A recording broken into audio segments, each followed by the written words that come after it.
السلام علیکم ناظرین، بیسڈ آن فیکٹس میں آپ کو پھر سے خوش آمدید کہتے ہیں۔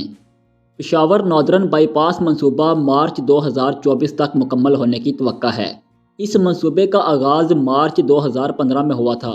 بہت سے حکمران آئے لیکن اس منصوبے کی طرف کسی نے خاصی توجہ نہ دی اور یہ منصوبہ کئی بار شروع ہوا اور کئی بار روکا گیا، لیکن اب یہ منصوبہ مارچ 2024 تک مکمل ہونے کی توقع ہے۔ کئی سالوں سے جاری اس منصوبے کا مقصد شہر میں ٹریفک کی بھاری بھیڑ کو کم کرنا ہے۔ نیشنل ہائی وے اتھارٹی (NHA) حکام کے مطابق منصوبے پر تعمیراتی کام پہلے زمینی مسائل کی وجہ سے روکا گیا تھا، تاہم حکام کی ملی بھگت سے یہ مسئلہ حل ہو گیا ہے۔ PDA یعنی پشاور ڈیولپمنٹ اتھارٹی نے ناردرن بائی پاس منصوبے کی ہموار اور تیزی سے تکمیل کے لیے ریگی ماڈل ٹاؤن کے قریب نیشنل ہائی وے اتھارٹی کو اپنے پیکج B3 کے لیے درکار 126 کنال اراضی کا قبضہ حوالے کر دیا ہے۔ پشاور ڈیولپمنٹ اتھارٹی کے نئے تعینات ہونے والے ڈائریکٹر جنرل خالد محمود نے بتایا کہ تجاوزات ہٹانے کے بعد یہ زمین NHA کے ڈپٹی ڈائریکٹر لینڈ کے حوالے کر دی گئی۔ انہوں نے کہا کہ ٹھیکیدار نے بعد میں علاقے میں دوبارہ کام شروع کر دیا تھا۔ ناظرین، اس منصوبے کا پہلا مرحلہ جو N5 سے 4 سدہ روڈ تک 7.6 کلومیٹر طویل ہے، مکمل ہو چکا ہے۔ دوسرا مرحلہ جو 4 سدہ روڈ سے ورسک روڈ تک 11.9 کلومیٹر طویل ہے، اس پر کام جاری ہے اور 80% کام مکمل ہو چکا ہے، جبکہ تیسرا مرحلہ ورسک روڈ سے N5 تک 13 کلومیٹر کا ہے جو شروع ہونے کے مراحل میں ہے۔ منصوبے کو مزید تیز کرنے کے لیے ٹھیکیداروں کو ہدایت کی گئی ہے کہ وہ 2024 تک منصوبے کو مکمل کرنے کے لیے ڈبل شفٹوں میں کام کریں۔ خطے کے لیے گیم چینجر کے نام سے موسوم پشاور ناردرن بائی پاس منصوبے کی تکمیل سے نہ صرف پشاور کے لوگوں کو فائدہ پہنچے گا بلکہ خطے کی معاشی ترقی پر بھی مثبت اثرات مرتب ہوں گے۔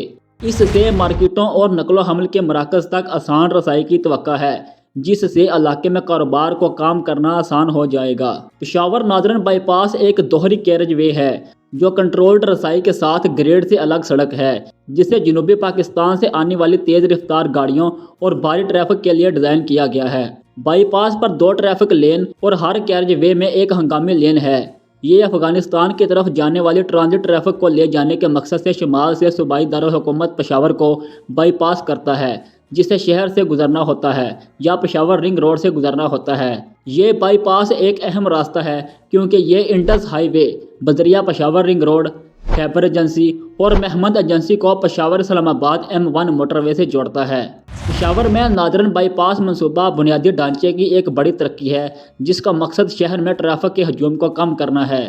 اس منصوبے سے سفر کے اوقات کو کم کرنے، ٹریفک کے بہاؤ کو بڑھانے اور ٹریفک سے متعلق فضائی آلودگی کو کم کرنے میں مدد ملے گی۔ ناردرن بائی پاس منصوبہ شہر کے مختلف حصوں کو آپس میں جوڑ دے گا، جس سے لوگوں کو مختلف علاقوں کے درمیان سفر کرنا آسان ہو جائے گا۔ اس سے اہم شہری علاقوں میں ٹریفک کی بھیڑ کو کم کرنے میں بھی مدد ملے گی کیونکہ لوگ ان علاقوں سے بچنے کے لیے بائی پاس کا راستہ استعمال کر سکیں گے۔ توقع ہے کہ ناردرن بائی پاس پروجیکٹ سے مسافروں کے سفر کے اوقات میں نمایاں کمی آئے گی کیونکہ یہ شہر کے ذریعے ایک تیز اور زیادہ سیدھا راستہ فراہم کرے گا۔ امید ہے کہ ناردرن بائی پاس منصوبے سے علاقے میں اقتصادی ترقی کی حوصلہ افزائی ہوگی کیونکہ اس سے رابطے اور رسائی میں بہتری آئے گی۔ اس سے علاقے میں نئے کاروباروں کو راغب کرنے اور روزگار کے نئے مواقع پیدا کرنے میں مدد ملے گی۔ نیشنل ہائی وے اتھارٹی کے اہلکار نے کہا کہ محنت اور عزم کے ذریعے ٹھیکیدار کو متحرک کیا گیا ہے اور اس وقت کام جاری ہے۔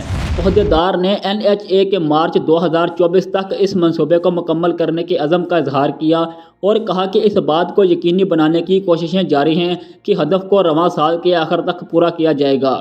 انہوں نے مزید کہا کہ تکمیل کے بعد اس منصوبے سے پشاور شہر میں ٹریفک کی صورتحال میں نمایاں بہتری آنے کی امید ہے اور بہت سے لوگ اس دن کا بے تابی سے انتظار کر رہے تھے جب ٹریفک کی بھیڑ ماضی کی بات ہوگی۔ ناظرین، آپ پشاور ناردرن بائی پاس منصوبے کے بارے میں جو بھی رائے رکھتے ہیں ہمیں کمنٹس میں بتائیں، اور اگر ویڈیو انفارمیٹیو لگی ہو تو ویڈیو کو لائک کریں، شیئر کریں اور ہمارے چینل کو سبسکرائب کریں تاکہ ہماری ہر آنے والی نئی ویڈیو آپ تک پہنچ سکے اور آپ اندر کے حقائق جان سکیں۔ اپنا اور اپنے ارد گرد کے لوگوں کا خیال رکھیں اور ہمیں دیں اجازت۔ اللہ حافظ۔